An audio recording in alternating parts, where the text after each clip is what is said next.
I sent my wedding invitations 6 months in advance. 2 weeks later, my younger sister Brittany announced her engagement party on the exact same day at the exact same time. Not a single person from my family came to my wedding. As I stood in the empty church, my mother texted me 2 words. Call me. Urgent. I looked at the message and smiled because I knew the war had finally begun. My name is Audrey. At 34 years old, I stood in a hand-stitched lace gown that cost more than my first car, looking out at 50 empty mahogany pews. The historic Boston Cathedral was silent, except for the nervous shifting of the priest and the steady breathing of Liam, my fiancé, who held my hand so tight his knuckles were white. The only guests were 2 of Liam's colleagues and my college roommate. My parents, my aunts, my uncles, and even my cousins were all missing.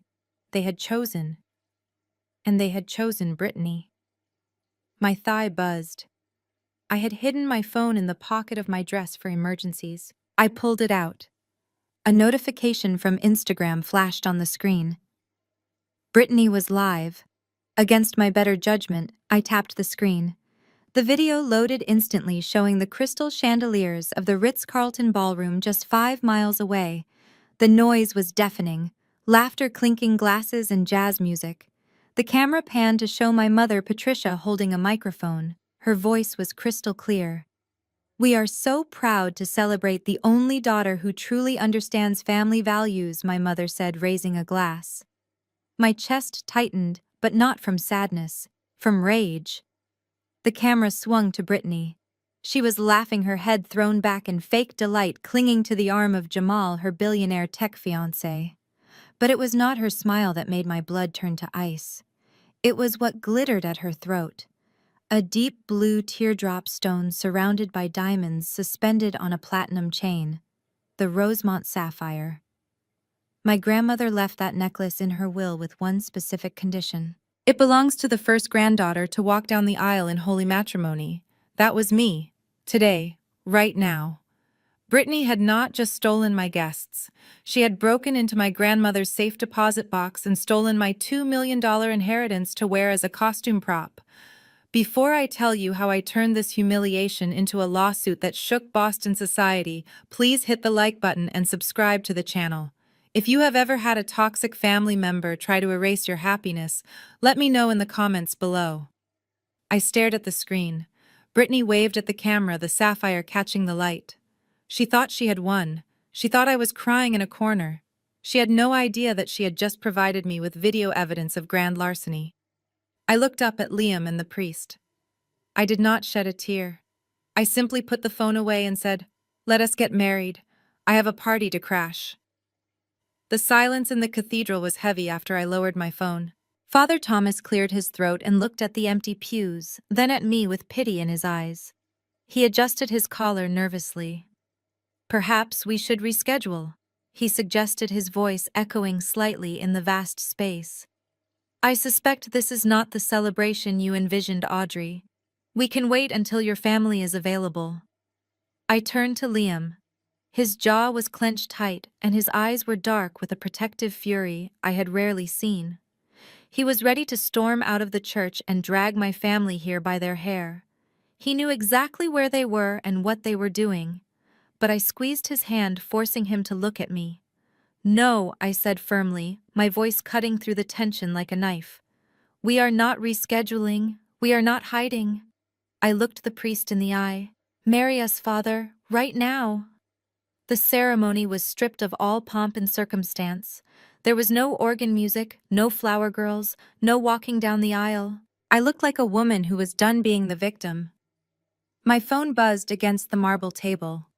Another notification. It was my mother, Patricia, again. 2 words flashed on the screen. "Call me," followed immediately by another text. "Urgent. Come home now." I stared at the screen and let out a dry laugh. She did not care that she missed her eldest daughter's wedding. She did not care if I was hurt. She only cared that I held the authentication papers for the necklace Brittany was currently parading around. Jamal would be asking for them soon, and my mother was panicking. Liam leaned against the doorframe watching me transform. He checked his watch. I suppose the flight to Hawaii is on hold, he asked, his voice calm, but his eyes dancing with a dangerous excitement. He knew me better than anyone. Indefinitely, I replied, picking up my clutch, which contained the one document that could destroy Brittany's perfect night. I walked past him and pushed open the heavy oak doors to the bright afternoon sun. Get the car, Liam. I have a debt to collect, and I intend to collect it in person. The valet at the Ritz-Carlton looked confused when I stepped out of the car.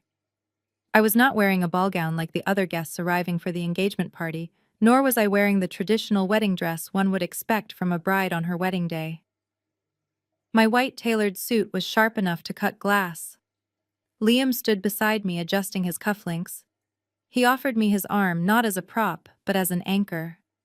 I took it, and we walked toward the massive gilded doors that separated my quiet dignity from their loud betrayal. The ballroom was suffocatingly opulent. Towers of champagne glasses shimmered under the crystal chandeliers, and the air smelled of expensive perfume and fresh lilies. Hundreds of guests were mingling. These were my relatives, my neighbors, the people who had RSVP'd to my wedding months ago, yet here they were sipping cocktails on my parents' tab. The jazz band was playing a lively tune, but the moment the heavy doors swung shut behind me, the atmosphere shifted, heads turned. The murmurs started like a ripple in a pond. They recognized me. They recognized the woman who was supposed to be walking down an aisle right now. But I kept my chin high, and my eyes locked on the stage at the center of the room. Brittany was standing there bathing in the spotlight.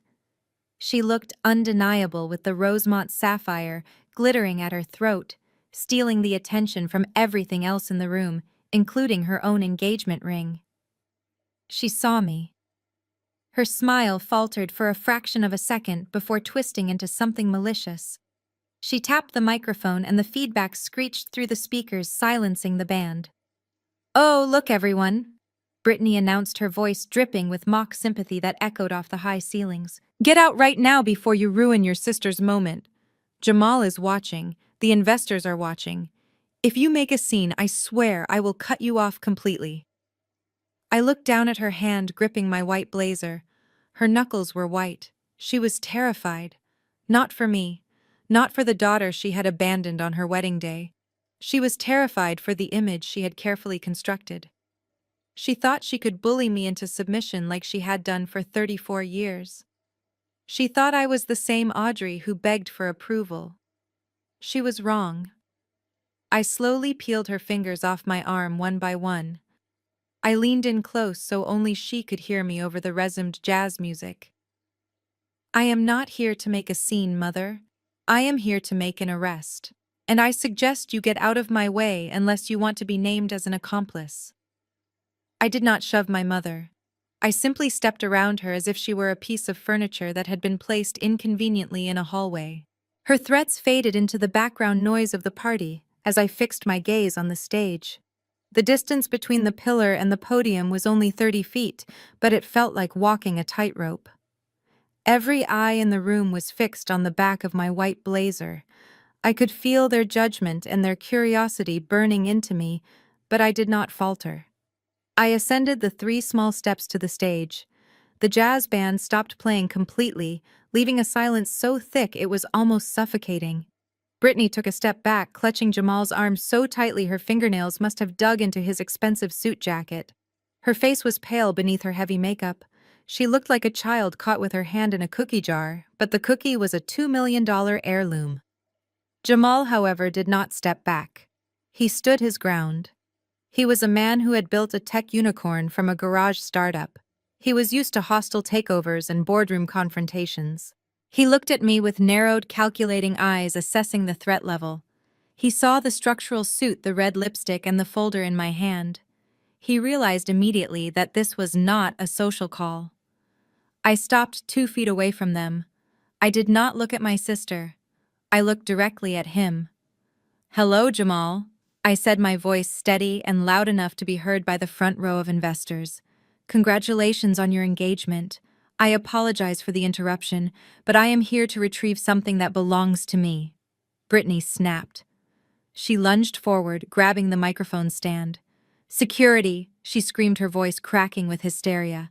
"Get her out of here! She is crazy! She is jealous because no one went to her wedding, so she wants to ruin mine. Throw her out right now." Two large men in black suits began to move toward the stage from the side entrance. The guests gasped, anticipating a physical altercation. My mother was shouting something from the floor. The chaos was building exactly as Brittany wanted. She wanted a scene that would paint me as the unstable older sister, but I did not move. I did not flinch. I held Jamal's gaze. Jamal looked at the approaching security guards, then back at me. He looked at the calm determination in my eyes, and then at the frantic, sweating mess that was his fiancée. He was a businessman. He knew that crazy people screamed and cried. People with leverage stood still. "Wait," Jamal said. His voice was not loud, but it carried the weight of authority. He held up a hand, and the security guards froze in their tracks. Brittany looked at him in shock. "Baby, what are you doing?" she whined, pulling on his sleeve. "She is humiliating us. Just kick her out." Jamal pulled his arm away from her grip. He adjusted his cufflinks and took a step toward me. "You are the accountant, right?" "The sister, Audrey." He looked me up and down. "You do not look like a crazy person, Audrey. You look like someone who came here to do business. So tell me, before I let security drag you out, what exactly do you think belongs to you?" I smiled. It was the first time I had smiled since I saw the empty church pews. I lifted the folder. "I am glad you asked, Jamal, because I assume a man of your status cares about the provenance of his assets." I pointed a manicured finger at the blue stone pulsing at Brittany's throat. "That necklace is not a gift from our grandmother. It is stolen property. And I have the police report to prove it." The room was so quiet that the sound of Jamal opening the manila folder sounded like a gunshot. Brittany tried to snatch it from his hands, but he blocked her with his elbow without even looking at her. His eyes were glued to the document I had handed him.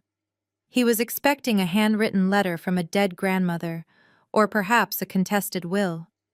He was not expecting the official seal of the Boston Police Department. "What is this?" Jamal asked, his voice low and dangerous.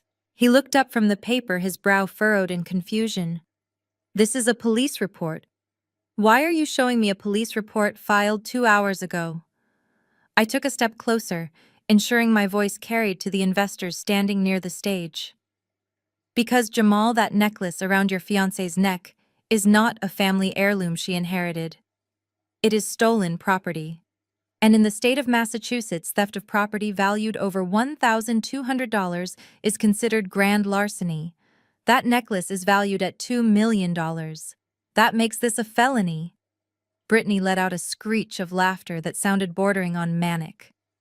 "You are lying," she shouted, her hands flying up to cover the sapphire as if she could hide it. "Grandma gave this to me. She told me I could wear it for my engagement. You are just jealous because you are a miserable spinster." I did not even look at her. I kept my eyes on Jamal. Grandmother's will was very specific. The Rosemont sapphire belongs to the first granddaughter to be legally married. I pulled a second piece of paper from my pocket. It was my marriage certificate, signed and time-stamped at 2 o'clock this afternoon. "I married Liam 2 hours ago," I explained calmly. "The moment the priest signed this paper, legal ownership of that necklace transferred to me. According to the security logs at the bank, Brittany accessed the safe deposit box at 3 o'clock. She did not borrow it. She took it. And since I did not give permission, that is theft." The color drained from Jamal's face. He looked at the marriage license, then at the police report, then at the necklace. He was doing the math. He was realizing that his engagement party was effectively a crime scene. I checked my watch.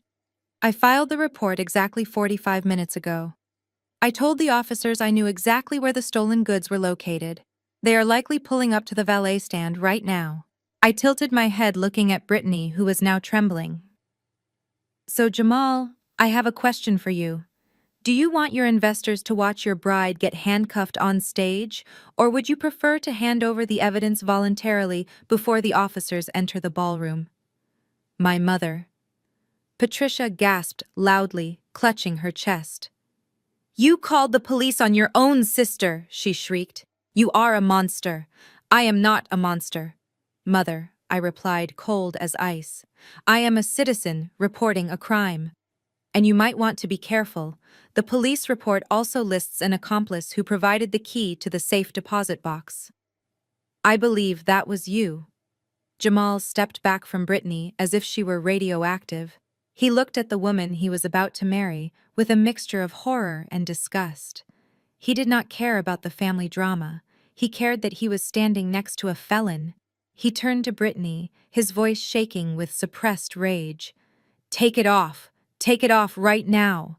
The ballroom was silent enough to hear a pin drop, or in this case a diamond necklace hitting the floor. Brittany was unraveling before our eyes. Her hands flew to her neck, clawing at the platinum clasp with manic desperation. She was hyperventilating, her chest heaving up and down. She looked like a trapped animal, realizing the cage door had just slammed shut. "I do not want it," she screamed, tearing at the metal. "Take it back. I do not care." She finally managed to undo the latch and raised her arm, preparing to hurl the $2 million heirloom across the room, perhaps into the chocolate fountain, or simply into the crowd to destroy the evidence. "Stop it, my mother." Patricia lunged forward, catching Brittany's wrist in midair. She gripped her daughter's arm with bruising force, her nails digging into the skin. "Do not you dare throw that away, Brittany. Put it back on." Brittany looked at our mother with wide, terrified eyes. "But the police," she whimpered. "Audrey said the police are coming." "I do not want to go to jail, Mom." "You are not going to jail!" Patricia hissed, her voice loud enough for everyone to hear. She turned to Jamal in the silent crowd, her face twisting into a mask of righteous indignation. "This is a misunderstanding. My mother gave that necklace to Brittany. I was there. It was a deathbed gift. She said Brittany should have it because she was the light of this family. Audrey is lying. She is just jealous that Grandma loved Brittany more." A murmur went through the crowd. My mother was a convincing actress. She looked straight at me with a challenge in her eyes, daring me to call her a liar without proof. She thought it was her word against mine. She thought she could rewrite history because the only person who could contradict her was 6 feet under. I reached into my blazer pocket and pulled out my phone. "I anticipated you would say that, Mother.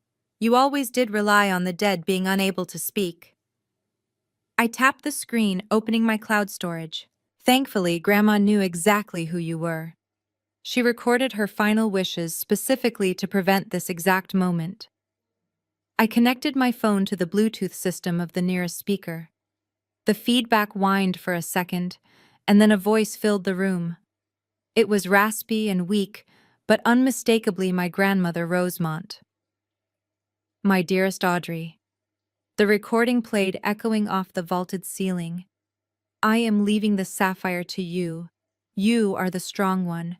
You are the one who will carry this family's legacy with honor. Do not let your mother take it. Do not let Brittany touch it. It belongs to the first bride. It belongs to you." The silence that followed was heavy and suffocating. My mother's face drained of all color, turning a sickly shade of gray. The lie had not just been exposed, it had been obliterated by the voice of the woman she claimed to honor. I tapped the screen to stop the recording. I looked at Jamal, who was staring at my mother with a look of absolute horror.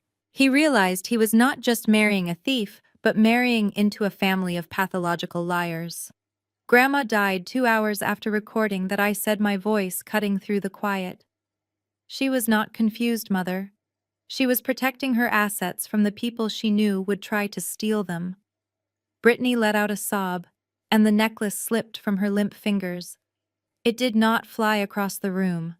It simply fell, landing on the stage floor with a heavy, expensive thud right at Jamal's feet. The heavy thud of the sapphire hitting the stage floor was immediately punctuated by the sound of the double doors swinging open. 2 uniformed officers from the Boston Police Department marched into the ballroom. The sudden appearance of law enforcement in a room filled with silk gowns and tuxedos created a jarring visual contrast that silenced even the most oblivious guests. Officer Miller, whom I had spoken to earlier, stepped up to the stage. He did not look at the investors or the champagne towers. He looked directly at the platinum necklace lying at Jamal's feet. "Is this the item reported stolen, ma'am?" he asked, looking at me. I nodded calmly. "Yes, officer. That is the Rosemont sapphire." Brittany let out a strangled cry. "No, wait, please. It was just a misunderstanding. I was just borrowing it. You cannot arrest me for borrowing jewelry from my own grandmother." Officer Miller pulled out a pair of latex gloves. He bent down and picked up the necklace, sealing it into a plastic evidence bag. The sound of the Ziploc closing echoed through the room like a gavel strike. "Ma'am, we have a sworn statement that you removed this item from a secure box without authorization. Unless the owner wishes to drop charges, this is now evidence in an active investigation." He looked at me. I looked at my sister, who was trembling, her mascara running down her cheeks. I looked at my mother, who was pale as a ghost. "I do not wish to drop charges," I said clearly. The room erupted into chaos. Waiters stopped serving. Guests were openly holding up their phones, recording the humiliation. The illusion of the perfect family, the perfect engagement, and the perfect life Brittany had curated for social media was shattering in real time. Jamal stepped forward. He did not reach for Brittany. He reached for the microphone. His face was a mask of cold fury, but his voice remained steady. He was doing damage control. "Ladies and gentlemen," he said, his voice booming over the whispers, "I apologize for this unfortunate interruption. Please continue to enjoy the food and drink. We will resolve this matter privately." He signaled to the band to play, but the atmosphere was dead. No one was dancing. They were watching Jamal turn to Brittany. He did not hug her. He did not comfort her. He looked at her with narrow, calculating eyes. It was the look of a man wondering what else she had lied about. He looked at her not as his beloved fiancée, but as a liability. Officer Miller handed me a clipboard. I signed the property recovery form. "Thank you, officer," I said. "I will be in touch regarding the court date." I took Liam's arm and turned my back on the stage. We walked back down the aisle, the crowd parting for us with a mixture of fear and awe. My mother tried to grab my arm again as I passed, but I simply held up the evidence bag. She froze. As we stepped out into the cool Boston night, the valet brought our car around. I sat in the passenger seat and placed the plastic bag on my lap. The sapphire glinted under the streetlights. "Did you see his face?" Liam asked, starting the engine. "Jamal." I nodded as I watched the hotel entrance in the side mirror. "I saw it. He is wondering who he really proposed to." I leaned back and closed my eyes. The battle for the necklace was won, but the war for the truth was just beginning. Brittany was down, but she was not out. And tomorrow, when my father found out I had humiliated his golden child in front of Boston's elite, the real retaliation would begin. I smiled. Let them come. I was ready. The morning sun sliced through the floor-to-ceiling glass windows of my office on the 45th floor of the Prudential Tower. The view of the Boston skyline was commanding, but my father Richard did not notice it when he stormed past my executive assistant. He did not knock. He slammed the heavy glass door open and marched straight to my mahogany desk, his face flushed with a mixture of hangover and rage. "You have lost your mind, Audrey," he shouted, throwing his leather gloves onto a stack of case files. "I just got off the phone with Jamal. He is threatening to call off the engagement unless we fix this mess. You are going to the police station right now and you are going to tell them it was a mistake. You will tell them you gave Brittany that necklace." I did not look up from the tablet I was reviewing. I took a sip of my black coffee and swiped to the next page of the spreadsheet. "Good morning to you too, Richard. I see you managed to find my address. It is funny how you could not find the church address yesterday." "Do not get smart with me," he snapped, leaning over my desk, invading my personal space. "I know you are bitter. I know you are jealous that your sister bagged a billionaire while you are sitting here pushing pencils for some no-name accounting firm, but you will not ruin this family's financial future because of a temper tantrum. Drop the charges or I will make sure you never work in this town again." I finally set the tablet down and looked at him. He looked disheveled. His tie was crooked. He looked like a man desperate to keep his house of cards from falling over. "You think I push pencils?" I asked, my voice dangerously calm. "You think I file tax returns for small businesses?" "I do not care what you do," he spat. "You are a low-level bookkeeper, Audrey. You always have been. Now pick up the phone." Before I could respond, the door opened again. This time there was a polite knock before a man in a sharp navy suit stepped in. It was Marcus, my senior analyst. He was holding a thick red folder stamped with the words, "Confidential and Federal." "Apologies for the interruption, Director," he said, ignoring my father completely. "The forensic analysis on the XYZ Corporation tax fraud investigation is complete. We found the shell companies in the Cayman Islands just like you suspected. The FBI liaison is waiting in Conference Room B for your signature to authorize the asset seizure." My father froze. The color drained from his face faster than it had the night before. He looked at Marcus, then back at me. He looked at the plaque on my desk that he had been too angry to read earlier. It did not say Audrey Miller, accountant. It said Audrey Miller, Senior Director of Forensic Auditing. "Director," he whispered. His voice trembled. "You work with the FBI." I took the red folder from Marcus and uncapped my fountain pen. "Thank you, Marcus. Tell the agents I will be there in 2 minutes. And please call security. I have an intruder in my office who is refusing to leave." Marcus nodded and stepped out, closing the door softly. I signed the federal warrant authorization and looked up at my father. His arrogance was gone, replaced by a dawn of terrifying realization. He was not looking at his daughter, the pencil pusher, anymore. He was looking at a woman who hunted financial criminals for a living, and he knew exactly what kind of financial secrets he had been hiding in the family company accounts. "I am not a bookkeeper, Richard," I said, closing the folder with a sharp snap. "I am the person they call when they want to find the money people like you try to hide. Now get out of my office before I decide to bring my work home with me." My father stood frozen in the center of my office. For a moment I thought he might actually have a stroke. His face went from a shade of angry crimson to a terrifyingly pale gray. He looked at the closed door where the FBI liaison was waiting, then back at me. He tried to muster some of his old authority, some of the bluster he had used to control me since I was a child, but his voice wavered. "You are bluffing, Audrey," he said, but it sounded more like a question than a statement. "You are just an accountant. You do not have access to my company records. You are trying to scare me into respecting you." I did not yell. I did not even raise my voice. I simply walked around my desk, closing the distance between us until I was standing right in front of him. I could smell the stale scotch on his breath beneath the mints he used to hide it.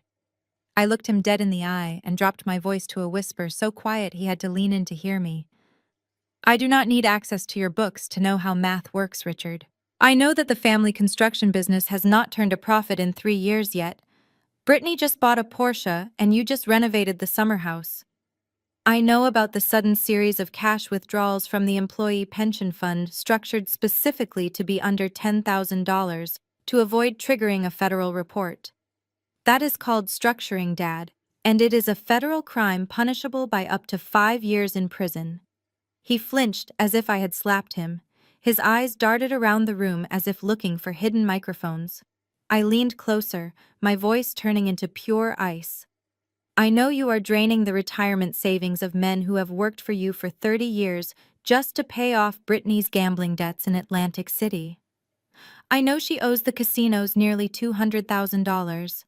And I know you are terrified that Jamal will find out his perfect fiancé is a degenerate gambler, so you are stealing to cover her tracks." My father opened his mouth to deny it, but no sound came out. He realized then that I was not guessing. I had seen the patterns. I lived in the data. "So, here's the deal," I continued, stepping back and crossing my arms. "You are going to turn around and walk out of my office. You are going to tell Brittany that she is on her own regarding the stolen necklace. And if you ever storm into my workplace again or threaten me, I will consider it an invitation to officially audit your personal tax returns. And trust me, Richard, when I start digging, I do not stop until I find every single penny." Do you really want the FBI agent down the hall to see what I see? He looked at me with a mixture of fear and hatred. He realized he had lost. The daughter he thought was a useless scapegoat held his freedom in her hands. He did not say another word. He grabbed his gloves from my desk, his hands shaking visibly. When I arrived, the maitre d' ushered me immediately to a secluded booth in the back. Jamal was already there. He was not drinking alcohol. He had a glass of sparkling water in front of him, and he was staring at the bubbles rising to the surface with an intensity that suggested he was trying to solve a complex equation in his head. He looked up as I slid into the leather banquette opposite him. He looked tired. The confident tech mogul from the engagement party was replaced by a man who realized he had been sleeping next to a stranger. "I did not come here to listen to you bash your sister," Jamal said quietly, before I could even order a drink. "I do not care about childhood rivalries, or who mom loved more. I want to know if I'm marrying a fraud." I placed my clutch on the table and folded my hands. "I appreciate your directness, Jamal. And you should know that I do not deal in gossip. I am an auditor. I deal in data. I deal in verifiable facts. I am not here to tell you Brittany is a bad person. I am here to show you that she is a financial liability." I slid the beige folder across the polished mahogany table. Jamal looked at it for a moment, hesitating. He knew that whatever was inside that folder would be the point of no return. He reached out and flipped it open. The first page was a summary of Brittany's FICO credit score. In the United States, a score below 600 is considered poor. Brittany's score was 420. It was a number usually associated with bankruptcy and foreclosure. Jamal's eyes widened. He turned the page. "What you are looking at is a comprehensive credit report," I explained, keeping my voice neutral. "Brittany has 7 maxed-out credit cards. She has a personal loan with an interest rate of 25% that she used to pay for the down payment on her Porsche. She told you she owned that car outright, did not she?" Jamal did not answer. Finding out his fiancée was financially illiterate and deceitful was worse than finding out she had cheated. "Keep the file," I said, standing up. "I have a meeting to get to. Do with that information what you will. But if I were you, I would check your own bank statements. If she stole a necklace from her own grandmother, she certainly would not hesitate to borrow a credit card from her future husband." I walked away, leaving him alone in the dim light of the club. I did not need to look back to know that he was already pulling out his phone, logging into his banking app, his fingers flying across the screen in a panic.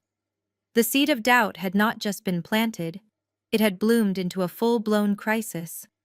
The folder lay open on the mahogany table like an autopsy report of a relationship that was dead on arrival. Jamal stared at the line items highlighted in yellow. He was a man who scrutinized balance sheets for billion-dollar tech acquisitions, yet he had never thought to perform due diligence on the woman sleeping in his bed. The numbers were staggering. $500,000 in consumer debt. He ran his finger down the list. $80,000 to a plastic surgeon in Miami for a body sculpting procedure she had claimed was a medically necessary corrective surgery. $45,000 at Saks Fifth Avenue in a single month.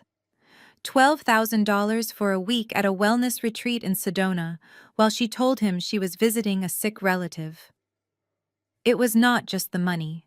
Jamal could write a check for $500,000 without blinking. It was the deception. It was the sheer entitlement. He had grown up in a 2-bedroom apartment in Detroit. He had coded his first app on a refurbished laptop while working night shifts at a warehouse. He respected hustle. He respected ambition. What he was looking at now was a parasite. He turned to the final section of the report. Audrey had included transcripts of recovered text messages between Brittany and her best friend. The timestamp was from 3 months ago, right before Jamal had proposed. One message stood out, making Jamal's blood run cold. Brittany had written simply, "I just need to hold it together until the wedding day. Once I get that ring on my finger, his money is legally marital property. He can pay off the Amex and I can finally quit pretending to like his boring tech friends." Jamal closed the folder. The leather cover made a soft thud. He sat back and looked around the quiet club. He felt like a fool. He had thought he was marrying a woman who loved him for his mind and his drive. Instead, he was just a glorified ATM machine to a woman who viewed him with contempt. He signaled the waiter for the check. He did not order a drink. He needed a clear head. He took out his phone and opened his banking app. He saw the joint account he had opened for wedding expenses. He saw the transfer pending for the venue deposit. He canceled it immediately. He was not going to confront her yet. That would be too easy. He was a strategist. If Brittany wanted to play games with his money, he would show her exactly how the game was played when you were the one holding the bankroll. He stood up, buttoning his jacket. The engagement was over, but the lesson was just beginning. He walked out of the Oak Room, not as a fiancé, but as a CEO, preparing for a hostile restructuring. Brittany wanted a lifestyle she could not afford. He decided right then and there that the only thing she was going to get from him was a harsh introduction to reality. The atmosphere in my parents' house that evening was toxic enough to kill a houseplant. Jamal arrived with the intention of ending the engagement. He had his speech prepared. He was going to cite the financial deception, the credit card debt, and the theft of the heirlooms. He was ready to walk away and cut his losses. But Brittany is a predator who has honed her survival instincts over decades of manipulating everyone around her. She sensed the danger the moment he walked through the door. Before Jamal could even utter the words "strictly business," Brittany collapsed onto the sofa in a heap of tears. She did not cry about the debt. She did not cry about the necklace. She placed a hand protectively over her flat stomach and looked up at him with wide, trembling eyes. She told him that the stress was hurting the baby. The word hung in the air like a spell. Baby. My mother, Patricia, immediately sprang into action. She did not ask for proof. She did not ask how far along she was, or why Brittany had been drinking champagne just the night before. She simply shrieked with delight and pulled Brittany into a crushing embrace. "A grandchild," she screamed. "We are going to have a grandbaby. Richard, get the expensive sparkling cider." Jamal froze. He was a man of honor. He had been raised in a community where family was everything, and he believed that a father protects his children above all else. The anger that had been fueling him just seconds ago was suddenly doused by a cold bucket of responsibility. He looked at Brittany, who was now smiling weakly through her tears, accepting the adoration of our parents. They were already talking about names. They were talking about nursery colors. They were insulating her with a layer of excitement that Jamal could not penetrate without looking like a monster. He could not break up with a pregnant woman. He could not evict the mother of his child. The trap had snapped shut. My phone lit up an hour later with a picture in the family group chat that I had not yet blocked. It was a photo of Brittany and Jamal. He looked shell-shocked, his hand resting stiffly on her shoulder. The caption read, "Our little miracle arriving soon. Daddy is so happy." I zoomed in on Jamal's eyes. He did not look happy. He looked like a hostage. Brittany had bought herself time. She thought a baby would solve her financial ruin. She thought it was a get-out-of-jail-free card that would force Jamal to pay her debts to secure the family's future. But she forgot one thing. Jamal was a man of logic. He would stay for the child, but the blind love was gone. He was no longer looking at her as a partner. He was looking at her as a liability that carried his DNA. I knew that eventually he would demand medical proof. And knowing my sister, I knew that proof would be hard to come by. She had won the battle, but she had just raised the stakes of the war to a dangerous new level.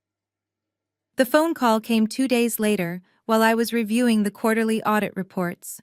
It was my mother, Patricia. She did not bother with pleasantries or apologies for the scene at the engagement party. Her voice was syrupy sweet, a tone she reserved exclusively for when she wanted something expensive. "Audrey, darling," she began. "We need to talk about living arrangements. Brittany is under so much stress right now with the baby coming. The doctor said she needs absolute tranquility. Her current apartment is too noisy, and frankly, the energy is all wrong for a developing fetus." I leaned back in my chair, putting the call on speaker. "And what do you suggest she do, Mother? Move to the countryside?" "No." Patricia laughed dismissively. "She needs to be close to the best hospitals. We were discussing it as a family, and we decided that your condo in Beacon Hill is perfect. It has that nursery room with the southern exposure, and the elevator is private. It is exactly what the baby needs. Since you are just one person, and you work all the time anyway, you can move into the guest cottage at our house. It would be a lovely gesture for you to sign the deed over to your sister. A push present, if you will.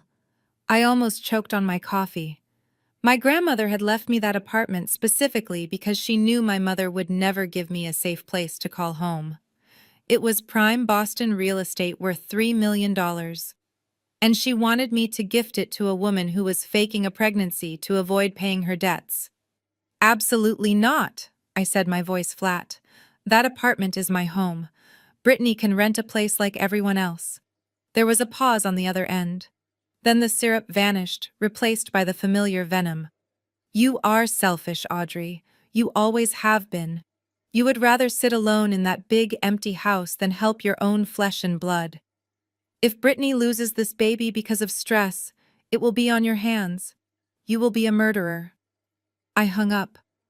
I did not have the energy to argue with a narcissist, but I underestimated the depths to which Patricia would sink to protect her golden child's narrative.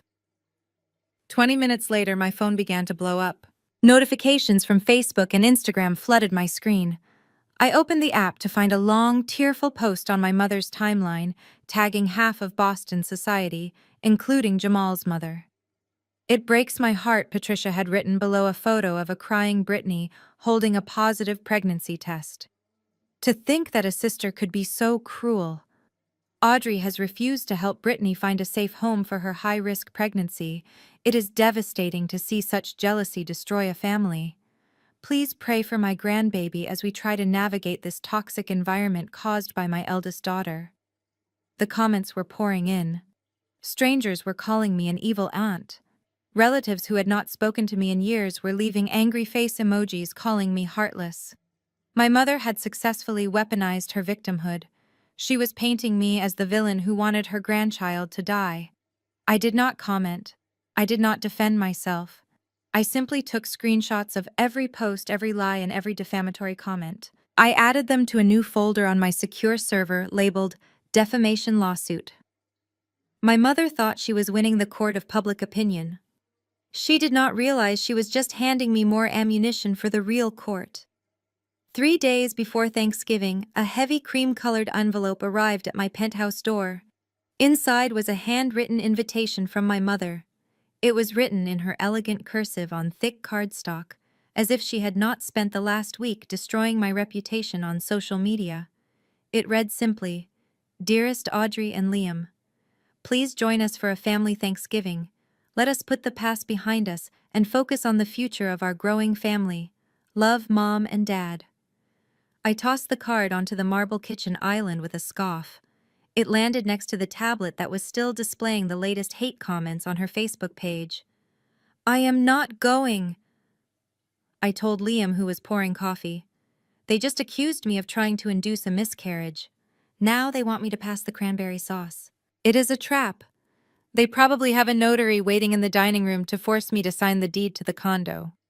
Liam picked up the invitation and studied it. He was a neurosurgeon. He was used to high-pressure situations and complex problems. He looked at the card not as a peace offering, but as a symptom of a larger pathology. "We have to go, Audrey," he said calmly. I looked at him as if he had grown 2 heads. Why would we possibly subject ourselves to that? "Because if we do not go, they will spin the narrative that you are the one refusing to reconcile," Liam explained. "They will say they extended an olive branch and you snapped it. But more importantly, we need to know what their next move is. Desperate people make mistakes, Audrey, and your parents are desperate. If they are inviting us into their home, it means they have a plan. We need to see it before they execute it." He was right. I hated it, but he was right. I took a deep breath and walked into my home office. If I was going into the lion's den, I was not going in unarmed. I opened my equipment safe.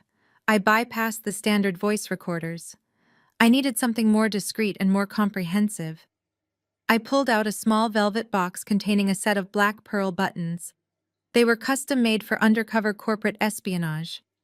The top button contained a 4K wide-angle lens and a high-fidelity microphone.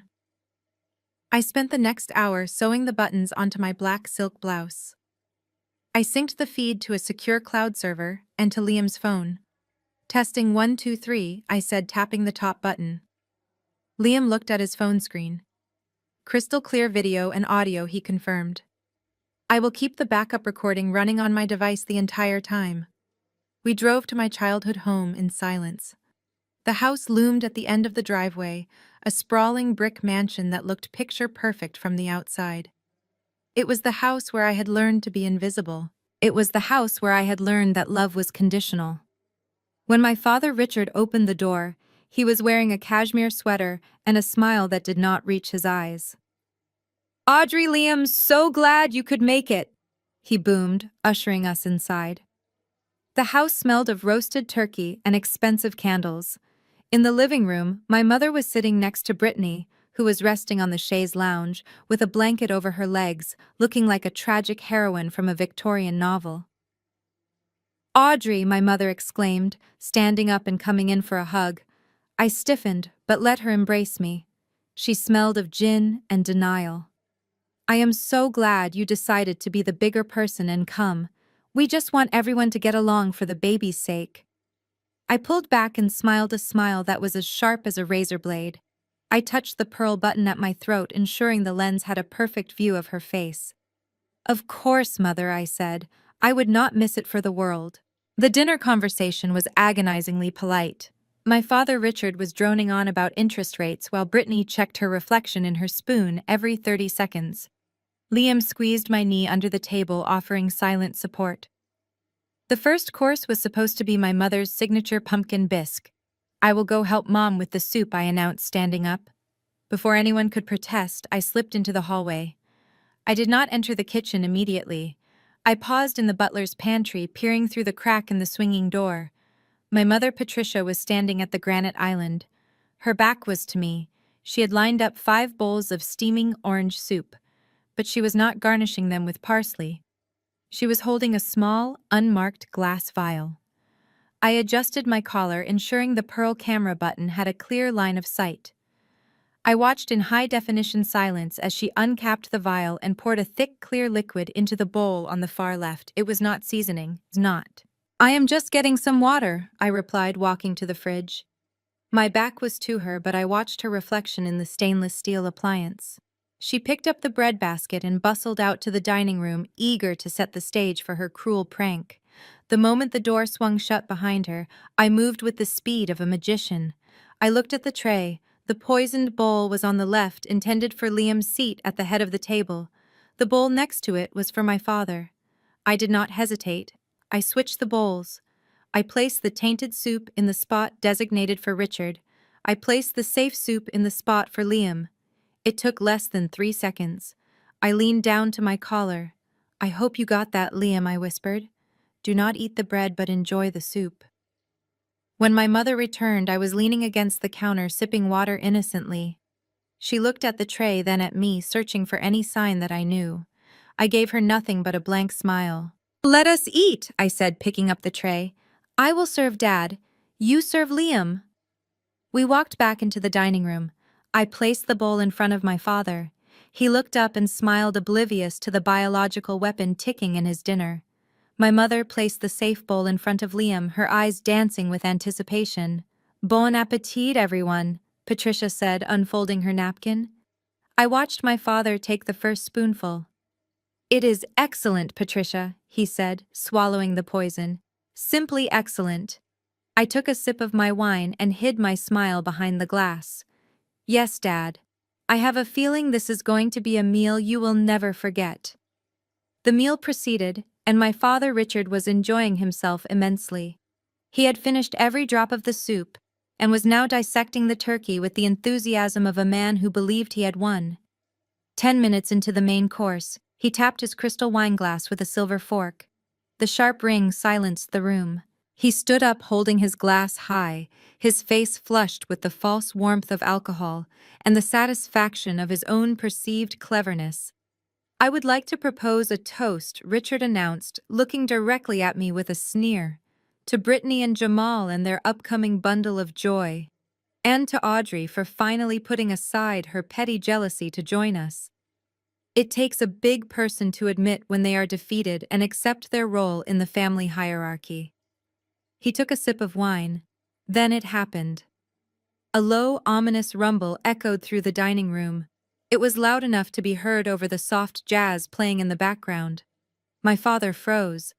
His eyes bulged. The smirk vanished from his face, replaced by a look of absolute terror. He dropped his wine glass. It shattered on the hardwood floor, sending red wine splashing onto the white tablecloth, but nobody paid attention to the broken glass. Because a second later, a much worse sound followed. It was the wet, explosive sound of a digestive system in total revolt. The potent laxative my mother had intended for Liam had worked with terrifying speed and efficiency. My father clutched his stomach and doubled over, trying to clinch his muscles, but it was too late. The dam had broken. "Oh God," Richard gasped. The stench hit us instantly. It was vile and overwhelming, filling the elegant dining room like a toxic fog. My father stood there paralyzed in a puddle of his own, making his expensive beige cashmere trousers rapidly turning a dark, humiliating brown. "Oh my God," Brittany screamed. She covered her nose and mouth, her eyes watering. She looked at our father, who was groaning in agony and shame. The sight and the smell were too much for her delicate sensibilities. She gagged violently and then vomited all over the floral centerpiece, splashing bile onto the roast turkey. My mother Patricia stood up, knocking her chair over. My mother had tried to poison my husband. That was a declaration of war that required a nuclear response. I opened a terminal window on my laptop. Most people forgot that before I became a forensic auditor, I had spent 2 years in cybersecurity. 5 years ago, when my parents wanted to upgrade their home security system, they had asked me to do it to save money. I had installed the cameras, the smart locks, and the internal server, and because I knew my parents were technologically illiterate, I had created a permanent administrative backdoor for remote maintenance. I typed in the command line sequence. My fingers flew across the keyboard. I bypassed the firewall in less than 30 seconds. A moment later, a grid of 12 live video feeds popped up on my screen. I had eyes on the kitchen, the living room, the hallways, and even the backyard patio. I could see the aftermath of the dinner party. The maids were cleaning the dining room wearing masks. My father was likely upstairs in the shower trying to scrub away his humiliation. But more importantly, I had access to the audio. I unmuted the feed from the living room. My mother and Brittany were sitting there. Brittany was scrolling on her phone, looking bored, while my mother paced back and forth, holding a glass of wine. "I cannot believe he did that," Patricia was ranting. "He ruined everything. Now we cannot ask her for the house tonight." Brittany sighed loud enough for the microphone to pick up. "Just forge her signature, Mom. You have done it before on the insurance forms. Who is going to check?" I froze. I hit the record button immediately. I turned to Liam, who was watching the screen with a mixture of shock and admiration. "I do not just have a shield anymore," I said, pointing at the screen. "I have a sword. I'm going to let this recording run 24/7. Every lie they tell, every scheme they hatch, and every crime they confess to in the privacy of their own home is now going straight to my hard drive." I leaned back in my chair, watching my family on the screen.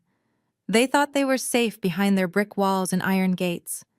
They had no idea that the daughter they treated like a ghost was now haunting the very wires of their house. The hunter had officially become the prey.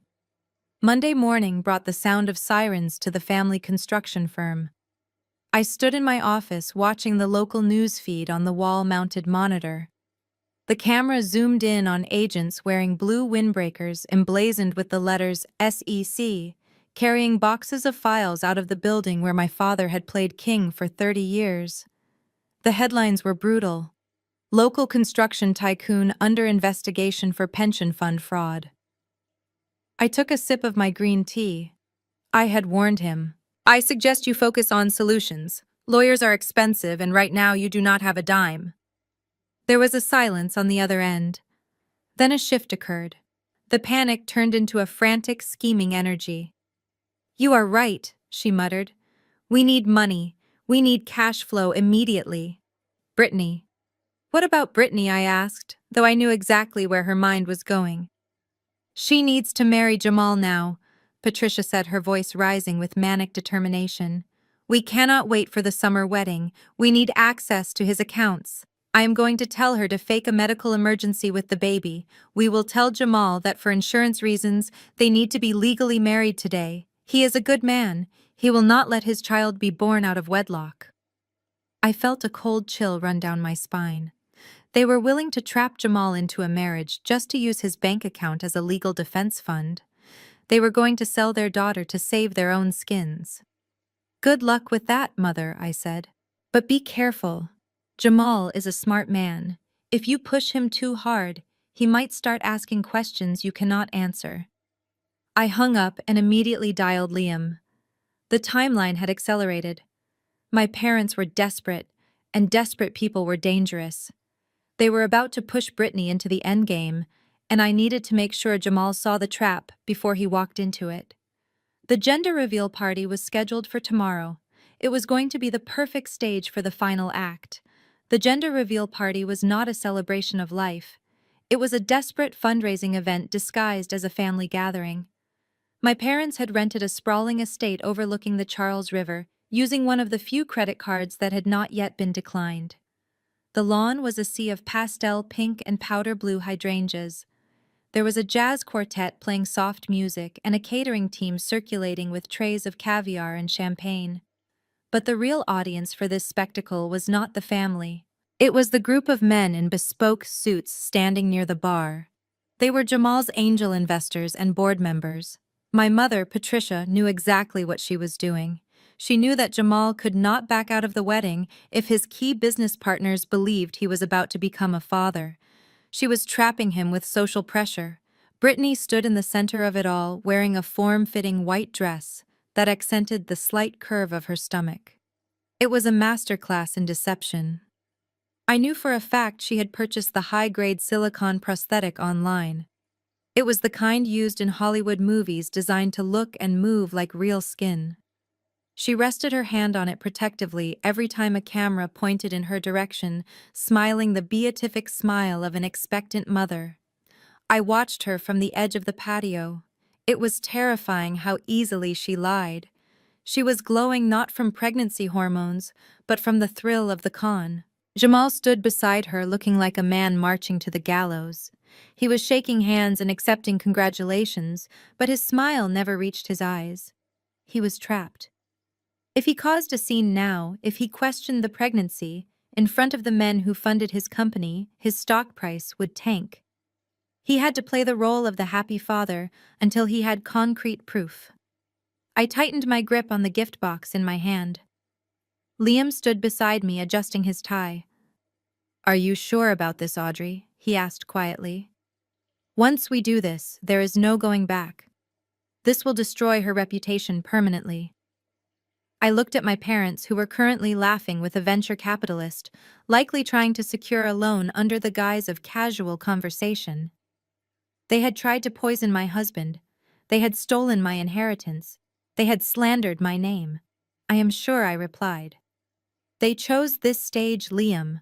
I am just providing the grand finale. My mother spotted us. Her smile faltered for a fraction of a second before she rushed over. She grabbed my arm, her nails digging into my skin. I am surprised you came, she hissed through her teeth, keeping her voice low so the guests would not hear. Do not ruin this, Audrey. We need this to go perfectly. If you say one word about the SEC investigation or the accounts being frozen, I swear I will make your life a living hell. I smiled at her. It was the same cold smile I had given her at the police station. Relax, Mother, I said, pulling my arm free. I am just here to give my sister a gift. I think she is going to find it very revealing. The jazz quartet faded into a confused silence as I stepped onto the small raised platform that had been set up for the gender reveal announcement. The microphone was heavy in my hand. From the corner of my eye, I saw my mother, Patricia, start to move toward me, her face a mask of panic, but Jamal held up a hand to stop her. He wanted to hear what I had to say. He was desperate for a sign that this family was not completely broken. I know we have had our differences recently. I began, my voice projecting clearly across the manicured lawn. I looked directly at Brittany, who was clutching her stomach with both hands. But a baby changes everything. A new life deserves the best possible start, and as an aunt, I want to ensure that my niece or nephew is protected no matter what happens to the family finances. I signaled to Liam, who stepped forward, handing me a thick leather-bound portfolio. The gold lettering on the cover caught the afternoon sun. The guests murmured in appreciation. They thought it was a savings bond or a college fund. "This is a Platinum Shield health insurance policy," I announced, opening the folder. "It is fully paid for. It covers every medical expense from birth until the age of 18 up to $1 million. Private rooms, top surgeons, and experimental treatments. It ensures that this child will never have to worry about healthcare costs." Brittany's eyes lit up. For a moment she forgot her role. She saw dollar signs. She saw a $1 million policy that she could perhaps cash out or borrow against. She took a step forward, her greed overpowering her caution. "Oh, Audrey," she gushed, reaching for the microphone. "That is so generous. Thank you." I pulled the folder back slightly out of her reach. I smiled. A cold, sharp smile. "There is just one small condition to activate the policy," I said. My voice dropped an octave, becoming deadly serious. "Because of the high value of the coverage, the underwriter requires immediate verification of the fetal heartbeat and developmental stage. They need to confirm the pregnancy is viable and low risk before the signature ink dries." Brittany froze. Her hand hovered in midair. "What?" she stammered. "What do you mean verification?" I pointed toward the driveway. There was at least 5 feet of empty space between us, a physical gap that was impossible to bridge without movement. Suddenly, Brittany lurched. She did not trip over a root or a wire. She simply threw herself backward with the dramatic flair of a soap opera actress. She flung her arms out and collapsed onto the soft manicured grass, landing hard on her side. A collective gasp ripped through the crowd. Before she even stopped rolling, Brittany was screaming. "My baby!" she shrieked, clutching her stomach with both hands. "My baby! Oh God, it hurts." She looked up at me, her face twisted into a mask of agony, and pointed a trembling finger. She pushed me. Audrey pushed me. I felt her shove me. The accusation hung in the air for a split second before pandemonium broke out. My mother, Patricia, did not miss a beat. She saw the lifeline Brittany had thrown, and she grabbed it with both hands. She rushed forward, falling to her knees beside her daughter. One of Jamal's business partners, a man in a gray suit, stepped toward me, his lip curling in disgust.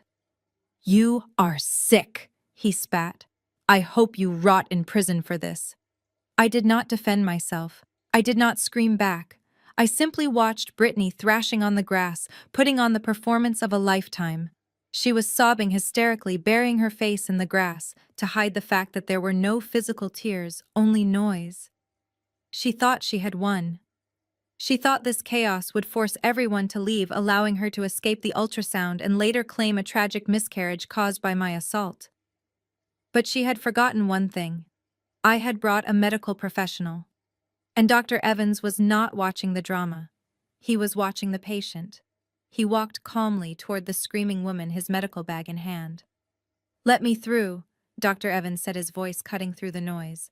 "I am a doctor. If she is losing the baby, I need to examine her right now. Stand back, doctor," Evans commanded, pushing his way through the circle of horrified onlookers.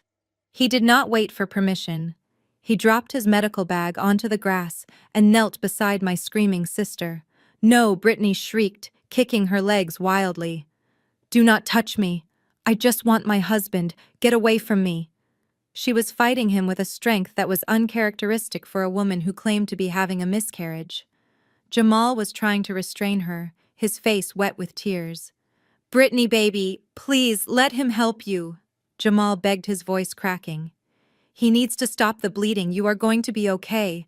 "I do not want him," she yelled, her eyes wild with panic. She grabbed the hem of her dress, pulling it down, trying to cover her stomach. She knew that the moment a medical professional touched her, the charade would be over. Dr. Evans was a professional who had worked in emergency rooms for 20 years. He did not have time for hysteria. He pinned her wrists with one hand and looked at Jamal. "Hold her legs," he ordered. "I need to assess the trauma to the abdomen immediately." Jamal obeyed, pinning Brittany's ankles to the ground. She let out a guttural scream that sounded less like pain and more like rage. "No, no, no!" Dr. Evans reached for the waist of her white dress. He expected to see blood. He expected to see bruising. He lifted the fabric expecting to handle a tragedy. Instead, the entire garden went silent. There was no blood. There was no bruised skin. There was a peach-colored strap. The fall had dislodged the high-quality silicone prosthetic. It had shifted 3 inches to the left, revealing the pale, flat skin of Brittany's actual stomach underneath. The foam edges of the fake belly were visible, peeking out from under the expensive fabric like a cheap costume gone wrong. Dr. Evans paused. He looked at the plastic stomach. Then he looked at Brittany, who had suddenly stopped screaming.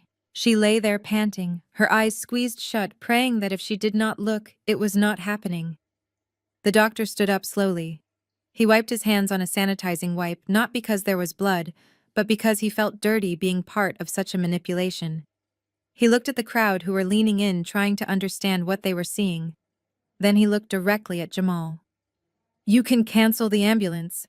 "Mr. Jamal," Dr. Evans announced, his voice carrying clearly in the sudden stillness. "There is no need for emergency services."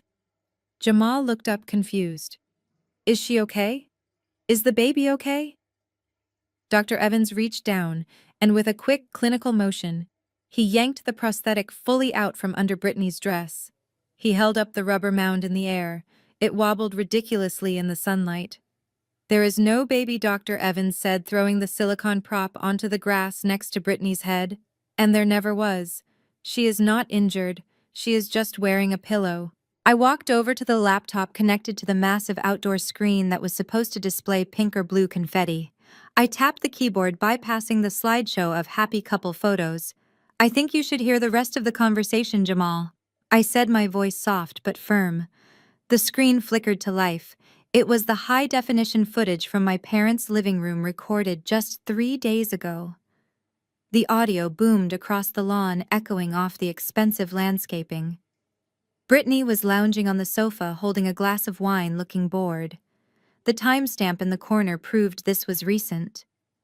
"I do not know how much longer I can keep this up, Mom," Brittany said on the screen, rolling her eyes.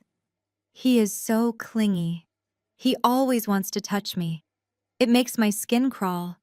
My mother's voice answered from off-screen. "Just stick to the plan, honey. Once you are married and have the baby, you lock down the assets. Then you can live wherever you want. You just need to endure it for a year." Brittany laughed. It was a cold, ugly sound. "I am not having his baby, Mom. Do you really think I want a mixed-race child? I can barely stand looking at him as it is.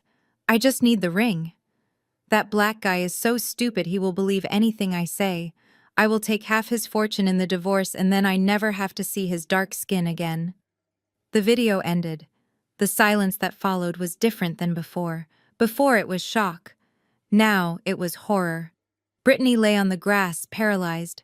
She knew there was no coming back from this. She could fake a pregnancy. She could lie about a necklace. But she had just been exposed as a racist in front of Jamal's entire board of directors, many of whom were men of color. The investors were already turning away, their faces twisted in disgust. Jamal slowly raised his head. He looked at the screen where the video had paused on Brittany's sneering face. Then he looked down at the woman lying at his feet. The sadness in his eyes was gone. "You know I love you. I would never say those things." Jamal did not flinch. He did not pull away. He simply reached out and grabbed her left hand. His grip was not gentle. He held her wrist with the crushing force of a man who realized he had almost signed his life away to a monster.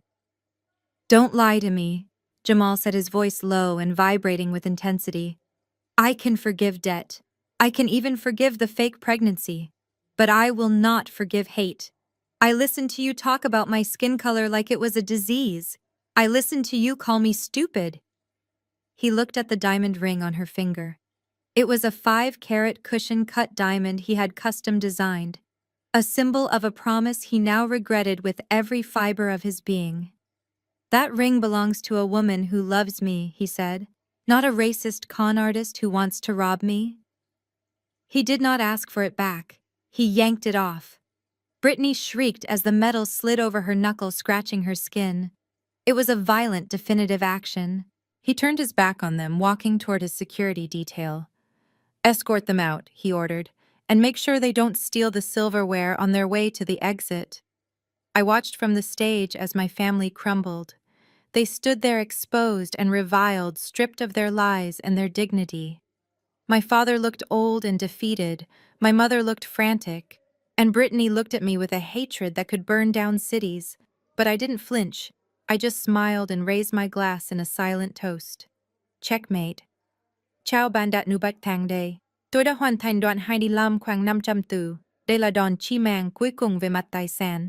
Nếu đoạn trước tước đi danh dự và hôn nhân của Brittany, thì đoạn này tước đi token an toàn cuối cùng của họ ngôi nhà. Come on, honey. Let us go home. You need to rest in your own bed. I cleared my throat.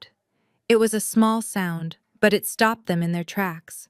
"Actually, Mother," I said, pulling a thick blue legal document from my bag, "you are not going home, because that house does not belong to you anymore."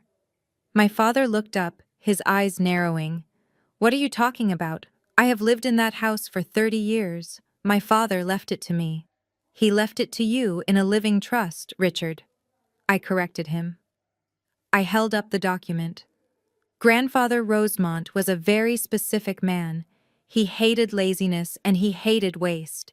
He knew you were terrible with money, which is why he never gave you the deed.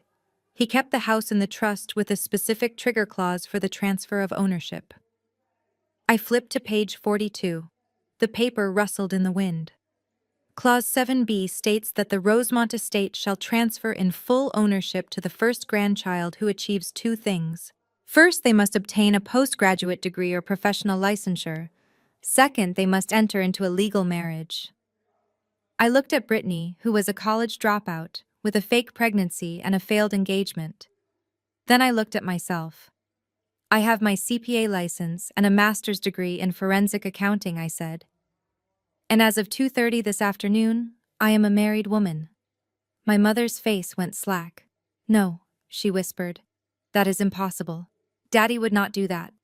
"He did," I said, closing the folder. "The moment I signed my marriage license, the trust dissolved and the deed transferred to my name. You have been living in my house as guests of the trust, but now I am the owner, and I have very different rules for my guests." I watched the realization wash over them. They were not just broke, they were homeless. The mansion they had used to intimidate me, the roof they had threatened to throw me under, was now mine. I pulled 3 envelopes from my blazer pocket. "I suggest you start looking for apartments that accept tenants with bad credit and criminal records." I turned on my heel and walked back toward the car where Liam was waiting. I did not look back. I did not feel guilty. For the first time in 34 years, I was not the one being left out in the cold. I was the one holding the keys. The heavy thud of the car door closing sealed out the noise of the evening wind, but through the tinted glass of the Range Rover, I could still see the explosion happening on the sidewalk. I did not drive away immediately. I watched. It was the final autopsy of a family that had been dead for years. Brittany was the first to shatter. She threw the cream-colored envelope onto the pavement and turned on my mother with the ferocity of a cornered animal. Her face was twisted into a mask of pure, ugly hatred. She was screaming so loud that I could hear her muffled voice even through the insulated glass. "This is your fault," she shrieked, pointing a trembling finger at Patricia. "You told me to do it. You told me to fake the pregnancy. You said he was stupid. You said it would be easy money. I never wanted to wear that stupid pillow. You made me." My mother, Patricia, who had spent her entire life controlling the narrative, recoiled as if she had been slapped. She did not offer comfort. She offered venom. "Do not you dare blame me!" Patricia screamed back, her composure completely gone. "I gave you the perfect plan. All you had to do was keep your mouth shut and play the part. But you were too sloppy. You got drunk. You talked to the cameras. You are the one who ruined us, Brittany. You are a failure." Richard stepped between them, but he was not playing the peacemaker. He was a man who had just realized he was going to spend his retirement in a federal prison cell. He grabbed Brittany by the shoulders, shaking her violently. "I stole from my own company for you," he roared. Neither happened. The deputies did not knock politely. They pounded on the heavy oak door with the authority of the law. When my father Richard finally opened it, he was still wearing his silk dressing gown, looking bewildered as if he could not comprehend that consequences actually applied to him. Two movers hired by the state marched past him, carrying large plastic bins. The sheriff held up a clipboard. "You have 1 hour to remove personal clothing and toiletries," he announced. "Furniture, artwork, electronics, and jewelry are to remain on the premises as per the court order. Anything removed that is not on the approved list will be considered theft." I watched as my mother Patricia tried to walk out with a silver candelabra stuffed into her tote bag. A deputy stopped her gently but firmly, removing the antique from her grip. "That stays, ma'am," he said, placing it back on the foyer table. But the most pathetic sight was Brittany. She was sitting on the front steps holding her phone up in a shaky selfie angle. Even now, as her life collapsed, she was trying to spin the narrative. She was live streaming to her remaining followers, hoping to weaponize her tears one last time. "Guys, please help me," she sobbed into the camera. "My sister is literally throwing us onto the street. We have nowhere to go. She is a monster. Please send donations to the link in my bio. We are victims of a cruel legal system." She was expecting sympathy. She was expecting the heart emojis and the offers of support she used to get. But she had forgotten that the internet is written in ink. The video of her racist tirade against Jamal had gone viral globally. She was not the victim anymore. She was the villain. I pulled up her stream on my own phone. The comments were scrolling faster than she could read them. There were no hearts. There were only clown emojis and angry faces. "Pay your debts, you racist fraud," one user wrote. "You deserve this for what you said about Jamal," another commented. "Get a job and stop scamming people." Brittany read the comments, her face crumbling. She saw the world turning on her in real time. There was no army of defenders. There was only a mob of critics who saw right through her crocodile tears. She screamed in frustration and threw her phone onto the grass. It cracked on impact, cutting off the feed and silencing her only remaining audience. The sheriff stepped out onto the porch. "Time is up, folks," he said. He ushered them down the steps. My father carrying a single suitcase, my mother clutching her fur coat, and Brittany with nothing but her shattered phone. The locksmith stepped forward. He changed the locks in less than 5 minutes. The sound of the deadbolt sliding home was the loudest sound in the neighborhood. It was the sound of a chapter ending. The sheriff placed a neon orange notice on the door. "Evicted." They stood on the curb, a pile of expensive luggage surrounding them, looking at the house that was no longer theirs. They were finally exactly who they were always terrified of becoming: nobody. The first thing to go was the 6-foot oil painting of my father that hung in the foyer. It depicted him as a captain of industry, standing with his hand on a globe. But I knew the truth. He was just a man who stole from his employees to fund his ego. I did not sell it. I did not donate it. I watched the contractors carry it out to the industrial dumpster in the driveway, and the sound of the gilded frame cracking against the metal side was the sweetest music I had heard in years. I spent the next 3 weeks exercising the house. I hired a team of restoration experts not to modernize the estate, but to strip away the layers of tackiness my parents had added over the years. We tore down the heavy, suffocating velvet drapes my mother used to block out the sun. We ripped up the cheap beige carpeting that hid the original hardwood floors my grandfather had installed in the 1920s. With every layer we peeled back, the house seemed to breathe a little deeper. The smell of stale gin and desperation was replaced by the scent of sawdust and fresh white paint. I was not just renovating a building. I was reclaiming my history. I was scrubbing the DNA of their toxicity out of the very walls. Liam was with me every step of the way. He took a leave of absence from the hospital to help me. He did not hire people to do the hard work, he did it himself. I watched him in the evenings covered in plaster dust, sanding down the banister of the grand staircase. He wasn't trying to change the house to fit him. He was helping me uncover the home that had been stolen from me. One evening we sat on the floor of the newly finished living room, eating takeout noodles from cartons. The room was empty of furniture, but it felt full for the first time. I closed my eyes, listening to the silence. It was not the heavy, oppressive silence of secrets that used to hang over this house. It was a clean, expectant silence. It was the sound of a blank page waiting to be written. The war was over. The enemy had been defeated. And for the first time in my life, I was finally home. The fall from grace was not a slow decline. It was a vertical drop. 6 months after the eviction, the final gavel struck in the federal courthouse. My father Richard stood before the judge, a woman who had no patience for white-collar criminals, who destroyed the livelihoods of working-class families. He was sentenced to 8 years in a minimum security facility for wire fraud and pension embezzlement. He tried to cry during his final statement, hoping for leniency, but the courtroom remained dry-eyed. As the bailiff led him away in handcuffs, his expensive Italian suit looked ridiculously out of place. He was no longer a CEO, he was inmate 7429.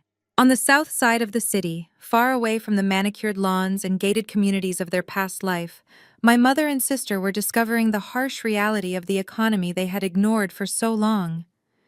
They shared a cramped studio apartment above a 24-hour laundromat. The walls were paper-thin, vibrating with the sound of spinning washing machines day and night. The air always smelled of industrial detergent and stale grease. There were no more maids. There were no more brunches.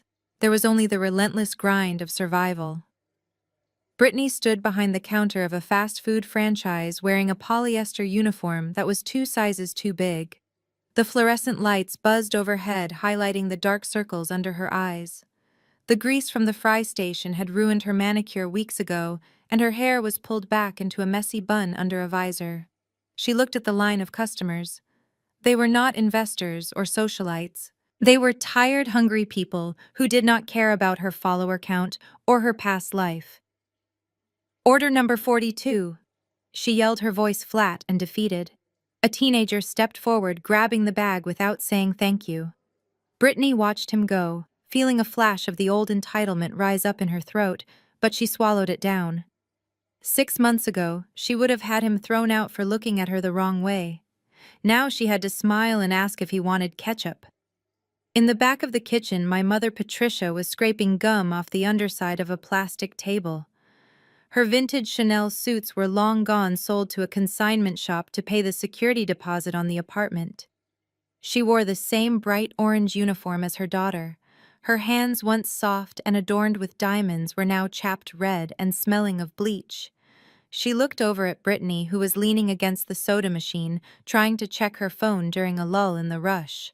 "Get back to work, Brittany," Patricia hissed, wiping sweat from her forehead. "The manager is watching. We cannot afford to lose this shift. Rent is due tomorrow, and we are still short." Brittany snapped her head around. "Do not tell me what to do. This is your fault. I should be in Paris right now. I should be a billionaire's wife. Instead, I serve fries to people I hate." Patricia did not argue. She did not have the energy left to fight. She just looked down at the dirty floor and scrubbed harder, trying to clean a stain that would never come out. They were trapped in a hell of their own making, bound together not by love, but by the shared misery of knowing they had held the world in their hands and threw it all away for greed. The peace of my Saturday morning was shattered by the harsh buzz of the service gate intercom. I was in the sunroom reviewing a manuscript, but the persistent noise forced me to walk to the wall-mounted monitor. The camera feed showed a woman standing in the pouring rain, clutching a plastic bag over her head. It took me a moment to recognize her. The fur coats and salon blowouts were gone, replaced by a thin windbreaker and hair that hung in wet strings around a face devoid of makeup. It was my mother, Patricia. I pressed the talk button. "What do you want, Mother?" Audrey, please, she sobbed, her voice cracking through the speaker. You have to let me in. I am sick. I am so sick. I went to the free clinic, but they said I need a specialist. It is my heart, Audrey. I need $5,000 for the tests, or they say I might not make it through the month. She looked pathetic, shivering against the iron bars. A year ago, I would have opened the gate. A year ago, the guilt would have eaten me alive. But today, I felt nothing but a cold, clinical detachment. I looked at her weeping face, and I did not see a dying woman. I saw a pattern. My mind flashed back to my wedding day 3 months ago. I was in the bridal suite having my veil adjusted. My phone had buzzed on the vanity table. It was a text from my mother. It was just one word in all capital letters. Urgent. Followed by a second message. I am at the hospital. Heavy chest pains. Do not get married without me. Come now. I had almost run out. I had almost left Liam at the altar. But Liam had grabbed my hand and told me to call the hospital first. There was no record of her admission. She was not dying. She was sitting in her car in the church parking lot, hoping to cause enough chaos to stop the wedding. When she realized I wasn't coming, she walked into the ceremony 10 minutes late, looking perfectly healthy and angry that her drama had failed. I looked back at the monitor. The rain was coming down harder now. I am not opening the gate, Mother, I said into the intercom. But I am dying, she shrieked, dropping the weak act instantly. How can you be so cruel? I gave you life. You are letting your own mother rot in the street while you sit in my mansion. It is not your mansion, I corrected her. And if you are truly sick, you can go to the emergency room. By law, they have to treat you regardless of your ability to pay. But you do not want treatment, do you? You want cash. You want money to get Brittany out of that apartment or to buy a lottery ticket to try and win your life back. I am not lying, she screamed, rattling the gate. I have the papers. Hold them up to the camera, I said. She froze. She fumbled with her bag, but she did not pull out any medical forms. She pulled out a tissue and wiped her nose, her eyes darting side to side. She had no papers. There was no heart condition. There was only the cancer of her own narcissism. Go home, Patricia, I said. Do not come back here. If you ring this bell again, I will call the police for harassment, and this time I will press charges. I cut the feed. The screen went black. I stood there for a moment listening to the silence of the house. I did not feel guilty. I felt the immense relief of a person who finally understood that you cannot save someone who is determined to drown you with them. I walked back to the sunroom and picked up my tea. It was still warm. I pressed the talk button one last time, reawakening the connection to the gate. The monitor flickered back to life, showing my mother, Patricia, standing in the pouring rain. She looked up at the camera lens, her eyes lighting up with a desperate hope. She thought she had won. She thought her tears had cracked my resolve and that I was coming out with a checkbook. I am not opening the gate, Patricia, I said, my voice steady and metallic through the speaker. And I am not giving you $5,000 cash. Her face fell, instantly crumbling from hope back into anger. But I am your mother, she shrieked. You would let me die over money. I ignored her histrionics. I am not letting you die. I am removing your excuse. I anticipated that you would eventually use your health as a bargaining chip.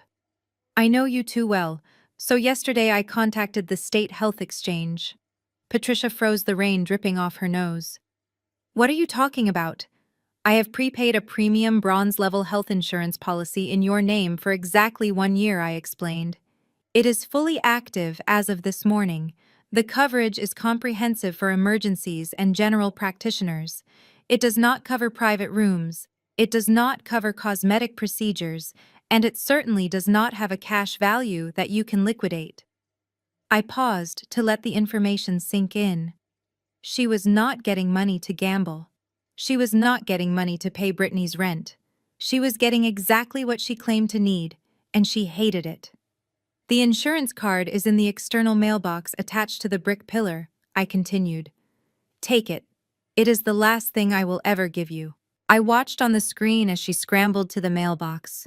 She ripped it open and pulled out the white envelope. She tore it open, hoping to find a check hidden inside, but there was only a plastic ID card. She stared at it with pure disdain. "I cannot pay rent with an insurance card," she screamed, shaking the plastic at the camera. "What am I supposed to do with this?" "I need cash, Audrey. I need actual money." Her reaction confirmed everything. The chest pains were a lie. The emergency was a fabrication. A truly sick woman would have been relieved to have coverage. A con artist is only disappointed when the mark pays the bill instead of handing over the wallet. "That is your problem now," I said. "You claimed you were sick. I have provided a doctor. My conscience is clear. That card represents the absolute limit of my obligation to you. Do not ring this bell again. Do not send letters. Do not try to contact Liam. If you step foot on this property again, I will have you arrested for trespassing." I did not wait for her response. I did not want to hear her curses or her pleas. I reached out and severed the connection, permanently disabling the intercom at the gate. The screen went black. I walked away from the wall. I felt a strange sensation in my chest. It was not guilt, and it was not sadness. It was the feeling of a heavy tether finally snapping. I had paid my dues. I had survived their abuse. And now, with that final piece of plastic, I had bought my freedom. I walked back into the sunroom, where the morning light was flooding in warm and bright. I picked up my tea and took a sip. It tasted perfect. The garden was unrecognizable from the battlefield it had been a year ago. The spot where Brittany had thrown her silicone belly onto the grass in a fit of staged hysteria was now covered by a trellis of blooming white jasmine. The air did not smell of desperation and deceit anymore. It smelled of vanilla cake and fresh rain. Liam and I had technically been married for 12 months, ever since the day we signed the papers at the courthouse to secure the trust. But today was not about legalities. It was about reclaiming the space. We were filling the Rosemont estate with the kind of laughter my grandfather had always intended for it. I stood by the restored marble fountain, wearing a simple silk gown that cost a fraction of what my mother used to spend on a single lunch. Liam was at my side, his hand resting comfortably on the small of my back. We were watching our friends, mostly doctors and colleagues from my firm, dancing under the string lights. There were no social climbers, there were no paparazzi, just people who actually liked us. A stir at the garden gate caught my attention. Jamal walked in. He looked like a different man. The tension that used to tighten his jaw was gone, replaced by a relaxed, easy confidence. He was not alone. Walking beside him was a woman with sharp, intelligent eyes and a confident stride. She wore a navy blazer over her dress, and she did not cling to him like a prop. She held her own space. Audrey, Jamal said, approaching us with a genuine smile. "You look incredible." He shook Liam's hand firmly. "Thank you for inviting us. I want you to meet Elena. She is a constitutional lawyer. We met at a legal conference." Elena extended her hand. Her grip was firm. "I have heard so much about you, Audrey. Jamal speaks of you with the kind of reverence usually reserved for war heroes. I audited his company's legal compliance last month. Cleanest books I have ever seen, thanks to your firm." I smiled. I liked her immediately. She was the anti-Brittany. She dealt in facts, laws, and reality. She was exactly the kind of partner Jamal deserved. While Elena and Liam fell into a deep discussion about a recent Supreme Court ruling, Jamal pulled me aside slightly. He looked out at the garden, his eyes lingering on the giant screen where I had once played the incriminating video. "It is hard to believe this is the same place," he said quietly. "It isn't," I replied, taking a sip of champagne. "We dug up the rot, Jamal. We planted new roots." He turned to me, his expression serious. "I owe you my life, Audrey. Not just my bank account. You saved me from a lifetime of gaslighting. When I think about what would have happened if you hadn't exposed her, I would be raising a non-existent child in a house built on lies. You gave me the brutal truth when everyone else was selling me a fantasy." I looked at him. "I did not do it for gratitude, Jamal. I did it because the math did not add up. And as you know, I hate bad math. He laughed, a genuine sound that mixed with the jazz music playing softly in the background. He looked over at Elena, who was laughing at something Liam said. She knows everything, Jamal said. I told her the whole story on our second date. She didn't care about the money. She just asked if I was okay. That is when I knew she was real. I raised my glass to him. To reality, Jamal. It is the only asset that appreciates over time. He clinked his glass against mine. To reality. I watched him walk back to his partner, seeing the balance in their step. The sun was setting, casting a golden glow over the estate. The nightmare was over, the ledger was balanced, and for the first time in my life, every single thing in my world was exactly where it was supposed to be. The last guests were drifting away, their laughter fading into the soft hum of the crickets in the garden. Liam was inside, turning off the lights in the grand hallway. I stood alone on the stone terrace, looking out over the property that was finally quiet. The moonlight reflected off the glass of wine in my hand, turning the dark red liquid into a mirror. I turned slowly until I was looking directly at you. Not past you. At you. You might be wondering if I miss them. You might be wondering if on a day like this, when I pledged my life to a man who truly sees me, I felt a pang of sadness that my mother, my father, and my sister were not here to witness it. I took a sip of the wine. It was rich and complex, like the life I had fought so hard to secure. The answer is no. Their absence today was not a tragedy.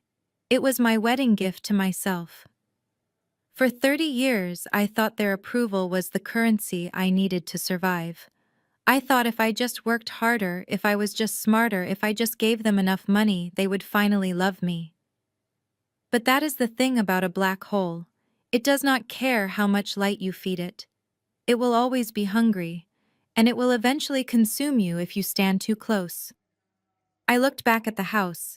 The warm yellow light spilling from the windows was no longer a prison. It was a sanctuary. I recovered the Rosemont sapphire. It is locked in a vault where it belongs. I recovered this estate. It is filled with people who know the meaning of loyalty. But the most valuable asset I recovered was not made of diamonds or brick. It was my own timeline. I took back the years I would have wasted trying to fix people who did not want to be fixed. People tell you that family is everything. They tell you that blood is thicker than water. They use that phrase as a weapon to keep you in line. They want you to believe that you owe your abusers a seat at your table simply because you share a last name. That is a lie. Toxicity does not care about DNA.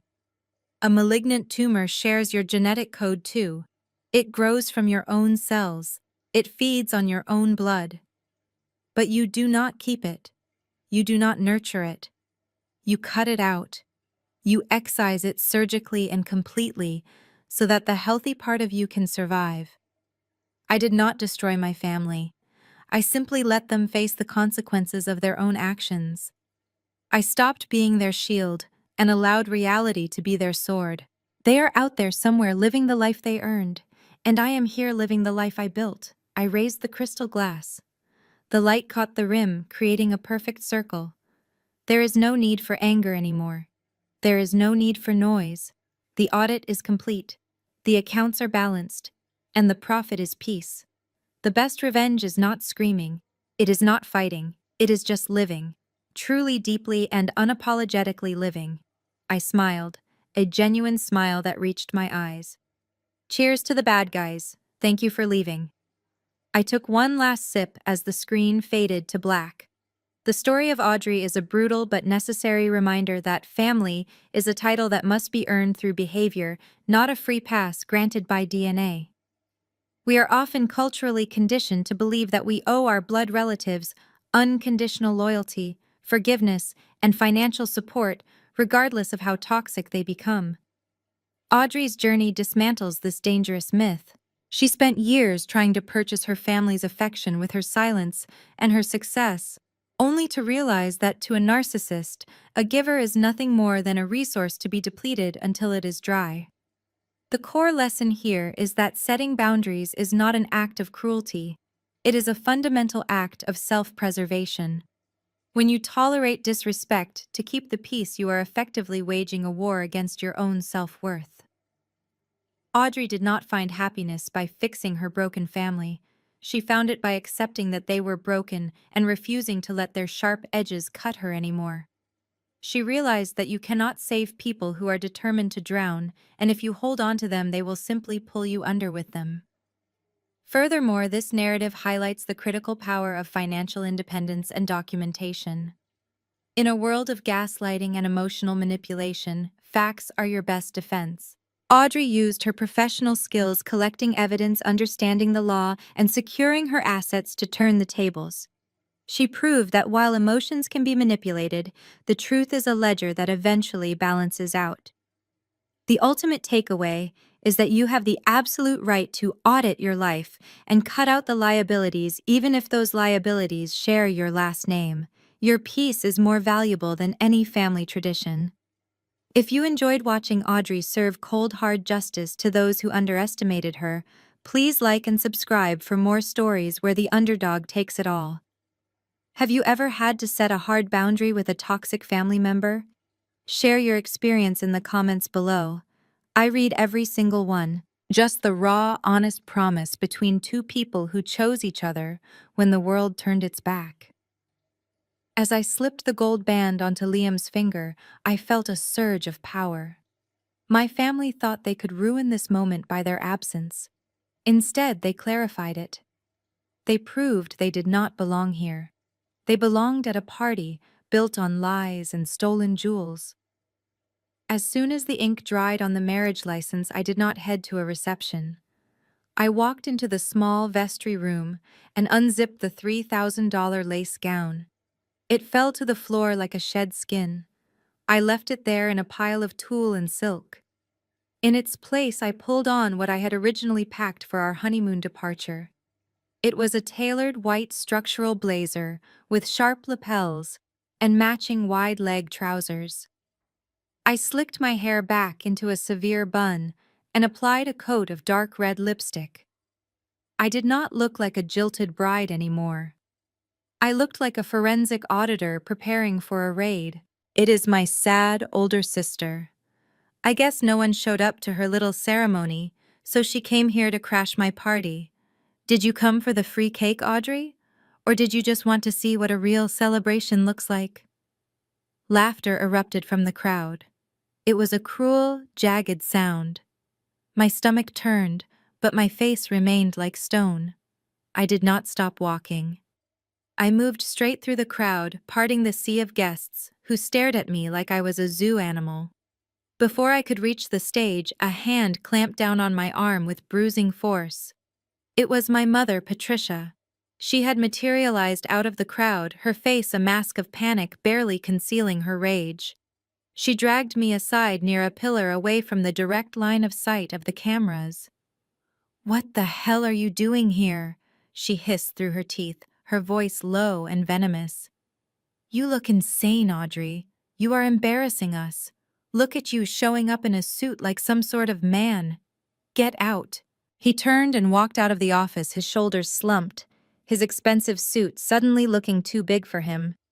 I watched the door close behind him. I let out a long breath I did not know I was holding. I walked back to my desk and picked up the phone.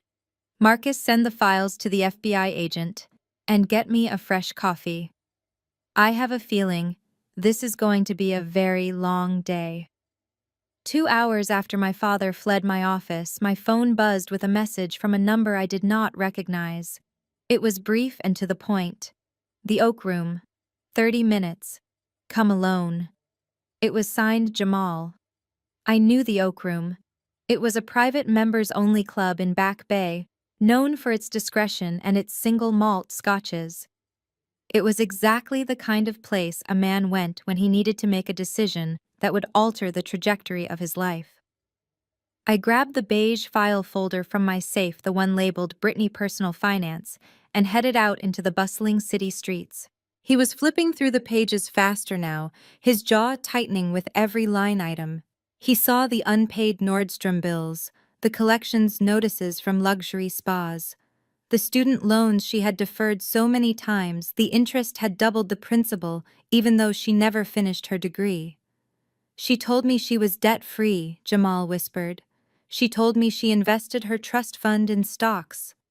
There is no trust fund, Jamal, I said. My parents spent it years ago. The lifestyle she projects on Instagram is funded entirely by debt and by siphoning money from my father's company. If you marry her without a prenup in the state of Massachusetts, her debt becomes your problem. You are not just marrying a woman, you are marrying a $500,000 hole in the ground. Jamal closed the folder. He ran a hand over his face. He looked like a man who had just narrowly avoided stepping off a cliff. He was a self-made man who valued hard work and financial literacy above all else. I recognized the bottle from my father's medicine cabinet. It was a prescription-strength laxative powerful enough to clear out a horse. She stirred it vigorously into the thick soup, watching it disappear without a trace. She muttered to herself, unaware that she was being recorded for a future courtroom. Let us see how dignified the fancy doctor looks when he soils himself at the dinner table. She giggled. It was a sound of pure malice. She wanted to humiliate Liam. She wanted to prove that he was not perfect, that he was just a body that could be broken and embarrassed. She wanted to punish me by destroying the man who protected me. She wiped the rim of the bowl and turned to the oven to check the bread rolls. This was my window. I pushed the door open and walked in, making my footsteps intentionally loud. "Smells delicious, Mother," I said breezily, walking straight to the island. Patricia jumped, dropping the oven mitt. "Audrey, you startled me. Go sit down, I will bring these out." She looked from her husband to the empty soup bowl in front of him. Her face went white as she realized exactly what had happened. She looked at me in horror. Her mouth opened to accuse me, but she stopped. She knew she could not say a word without admitting she had tried to poison my husband. I calmly folded my linen napkin and placed it on the table next to the untouched bread roll. Liam stood up beside me, buttoning his jacket, his face perfectly composed, though I could see the amusement dancing in his eyes. "It seems like a stomach bug is going around," I said, my voice cool and steady, cutting through the cacophony of my father's groans and my sister's retching. "We should probably leave before we catch it. Get well soon, Dad." We walked out of the dining room, leaving the chaos behind us. As we stepped into the fresh autumn air, I heard my mother screaming for towels. I took Liam's hand, and for the first time in years, I felt a genuine sense of justice. They wanted a shit show. Shit. I simply gave them one. Back in the safety of our penthouse, I connected the Pearl button camera to my main server. The footage uploaded instantly. On the large monitor, the image of my mother pouring the laxative into the soup was crystal clear. It was not grainy or ambiguous. It was high-definition proof of intent to harm. Liam stood behind me, watching the screen, his jaw tight. "This is assault, Audrey," he said quietly. "If that had been anyone else, we would be calling the police right now." I shook my head. "Not yet. Police reports can be filed later. Right now, this video is insurance.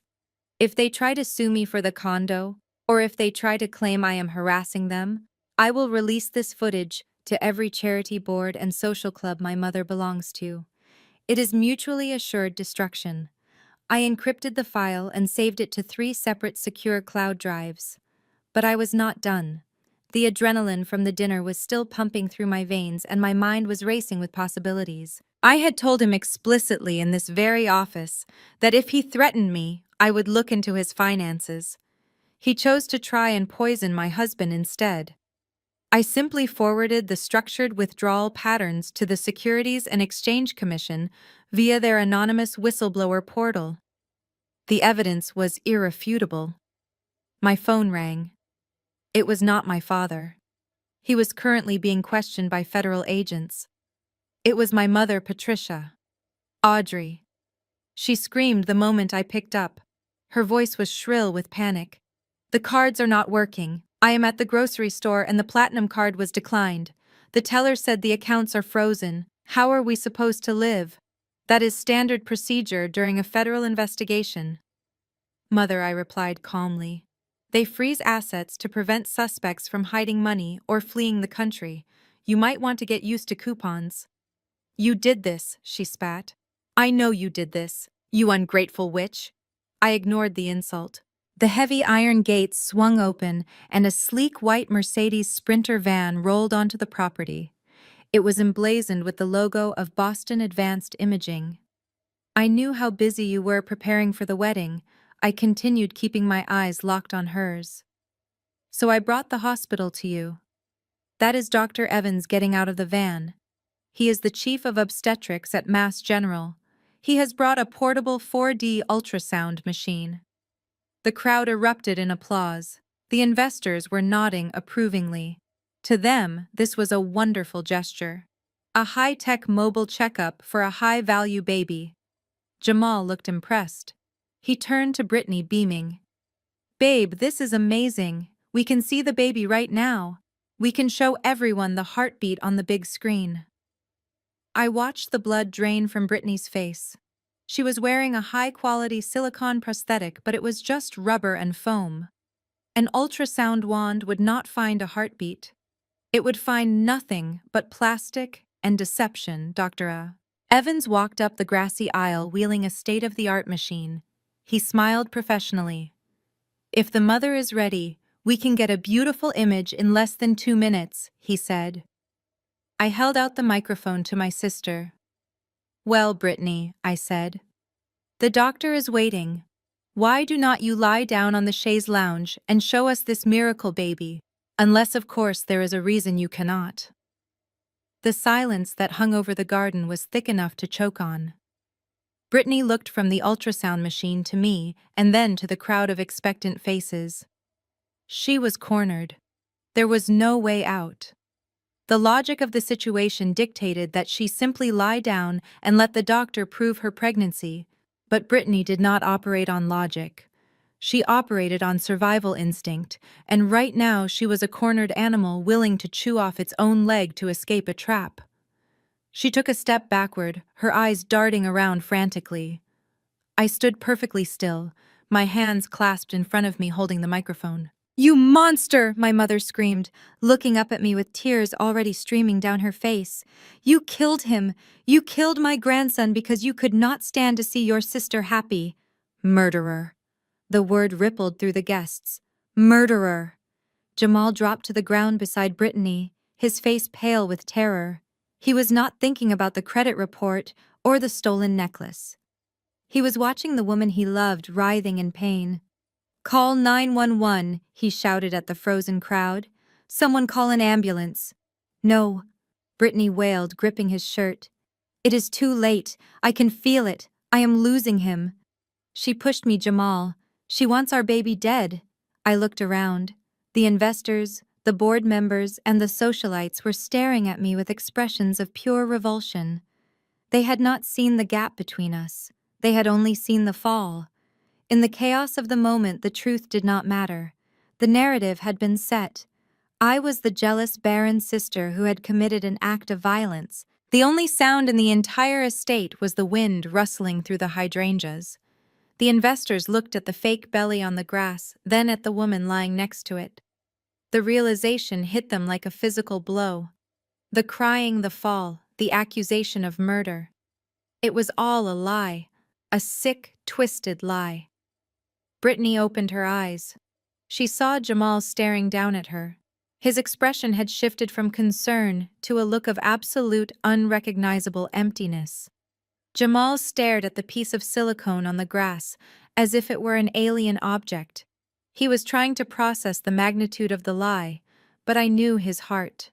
He was a man who looked for the good in people. He was probably already telling himself that she did this because she loved him too much and was afraid to lose him. He was probably thinking he could forgive a desperate act of a woman who wanted a family. I could not let that happen. I had to show him that this was not a crime of passion. It was a business transaction rooted in hate. It was replaced by a cold, hard clarity. He finally saw her.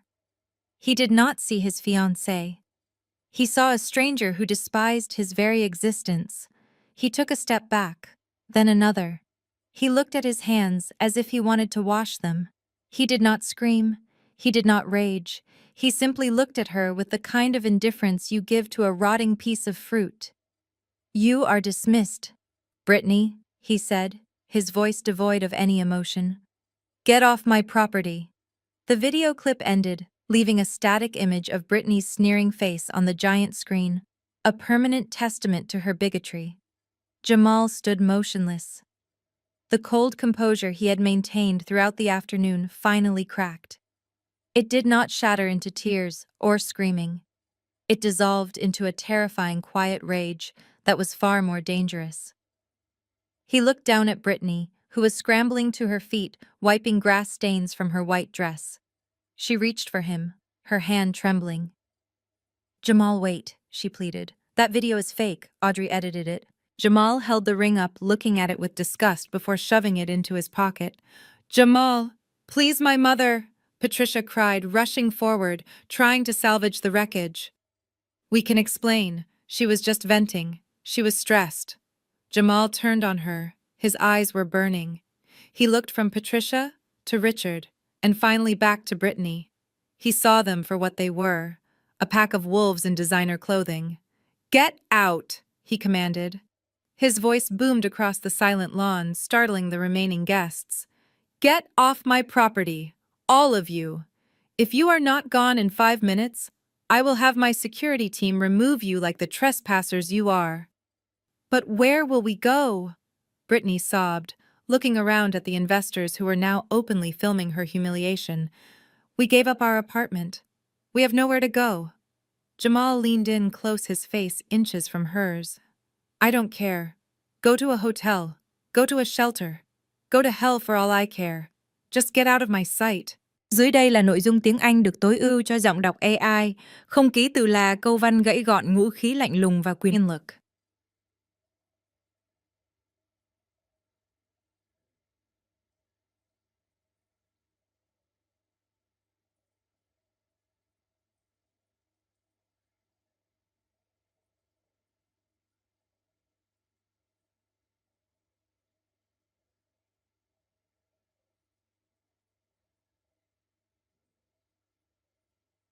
The heavy iron gates of Jamal's estate slammed shut behind my family with a finality that echoed in the evening air.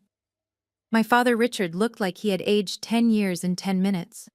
My mother Patricia was frantically trying to hail an Uber because their car was still parked at the valet stand inside, and the security team had refused to retrieve it. Brittany was sitting on the curb, still wearing the grass-stained white dress, sobbing into her hands. I walked over to them. Liam stood a few feet behind me, silent and watchful. "Well, this is a disaster," Patricia spat when she saw me. "I hope you are happy, Audrey. You ruined your sister's life. You ruined our financial future. But we will survive. We are going back to the mansion. We will regroup. We will sue Jamal for breach of promise." She reached for Brittany's arm. "So I suggest you find a hotel for tonight," I said, handing them the envelopes. "Because you are not sleeping in my house." My mother stared at the legal document in her trembling hands. She read the clause over and over again, hoping the words would change. She was looking for a loophole. She was looking for a mistake. But there were no mistakes. My grandfather was a ruthless businessman, and his lawyers were the best in Boston. The trust was ironclad. The moment the ink dried on my marriage certificate, the ownership of the Rosemont estate transferred instantly and irrevocably to me. "This cannot be real," Patricia whispered. Her voice was thin and reedy, stripped of its usual arrogance. "We are your parents, Audrey. You cannot just kick us out of our own home. We have nowhere else to go. The accounts are frozen. We have no cash." I reached into my bag and pulled out 3 thick cream-colored envelopes. They were heavy. Official. "Technically, Mother, it is not your home anymore," I said, my voice devoid of pity. "It is my asset. And you are correct, I cannot just kick you out. Massachusetts state law requires a formal process for removing unauthorized occupants. I handed an envelope to my father, one to my mother, and dropped the third one onto Brittany's lap. These are formal eviction notices, I explained. You have exactly 30 days to vacate the premises. The countdown starts the moment you touch that envelope. By noon on December 20th, I expect the house to be empty of all your personal belongings and the keys to be left on the kitchen counter. My father Richard ripped his envelope open. His face turned a dangerous shade of purple as he scanned the legal jargon. "This is insane," he sputtered. "You are evicting us. We are family. You are treating us like squatters." I took a step closer to him. "I am treating you like liabilities, Richard. You tried to poison my husband. You tried to steal my inheritance. You tried to ruin my reputation. Squatters would have treated me with more respect than you ever did." Brittany finally looked up. Her eyes were red-rimmed and hollow. "But what about my stuff?" she asked quietly. "My clothes. My furniture." I smiled. It was a cold, professional smile. "Anything you purchased with your own money, you are free to take. However, I have already had an independent appraiser inventory the entire estate. Anything that belongs to the trust, including the antique furniture, the art collection, and the silver remains in the house. If a single teaspoon goes missing, I will file theft charges. And unlike Jamal, I will not hesitate to prosecute." My mother let out a sob, clutching my father's arm. "Audrey, please, be reasonable. Where will we go?" I looked at the three of them huddled together on the sidewalk, cast out of the kingdom they thought they ruled. They looked small. They looked pathetic. "That sounds like a personal problem, Mother," I said. "I destroyed my legacy to pay your gambling debts. I risked everything because you promised me you would marry that tech billionaire and pay me back. You are a parasite, Brittany. You have sucked us dry." Brittany shoved him away. "I hate you!" she screamed. "I hate both of you! I wish I had never been born into this pathetic family." She collapsed onto the curb, burying her face in the expensive white dress that was now stained with grass and dirt. She looked like a broken doll discarded by a bored child. My parents did not kneel down to hold her. They stood over her, arguing with each other. Patricia was blaming Richard for the trust fund clause. Richard was blaming Patricia for raising a spoiled brat. They were eating each other alive. The unit was gone. The alliance was broken. There was no loyalty left, only the desperate scrambling of three people who had lost everything and had no one else to blame but the reflection in the mirror. Liam put the car in gear. "Are you ready to go?" he asked softly. I looked at them one last time. My father waving his arms, my mother clutching her chest, and my sister weeping in the gutter. They were alone with their consequences. "Drive," I said. As we pulled away, the image of them shrank in the side mirror until they were just small, dark specks in the distance. I did not feel sad. I did not feel angry. I felt light. The weight I had carried for 30 years was finally gone, left behind on a sidewalk in front of a house I now owned. The rearview mirror was clear, and the road ahead was wide open. The deadline arrived with the precision of a Swiss watch. At exactly 1200 hours, the Suffolk County Sheriff's Department pulled into the driveway of the Rosemont estate. I sat in my car parked across the street, watching the final act of this tragedy unfold. My parents had not packed. They had spent the last 30 days in a state of delusion, believing that I would crack, or that a miracle would save them. The fireplace was crackling, casting a warm glow on the restored oak floors. "You know," Liam said, wiping a smudge of paint from my cheek, "you look different here. You do not look like a guest anymore. You look like the lady of the manor." I leaned my head on his shoulder. "I feel different. For 30 years I walked on eggshells in this room. I was afraid to touch anything. I was afraid to speak too loud. Now I just feel peace." He kissed the top of my head. "It is because the ghosts are gone, Audrey. You banished them. This is just wood and stone now." And it belongs to you. I looked around the vast empty space. I thought about the nursery upstairs that I was painting a soft sage green. I thought about the garden where I had already ordered the gardener to dig up my mother's hydrangeas and plant wild roses instead. I was building a sanctuary. We are going to fill this house with good things, I whispered. No more secrets. No more lies. Just us. Liam squeezed my hand. Just us.